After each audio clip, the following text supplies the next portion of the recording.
Čia Vilnius. Čia gyvena patys blogiausi pasaulyje kino režisieriai ir kino scenaristai.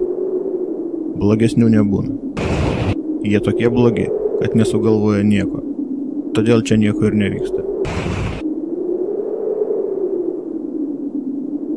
Čia nėra jokių istorijų. Čia niekuomet nebuvo jokių istorijų. Ir niekuomet nebus. Niekuomet nebus istorijos apie šaunėją septyniukę ir istorijos apie rožės pumpurą. Nebus istorijos apie 24 tiesos kadrus per sekundę ir istorijos apie nuolatos keliaujančią tikrą amerikietišką geišą. O norisi.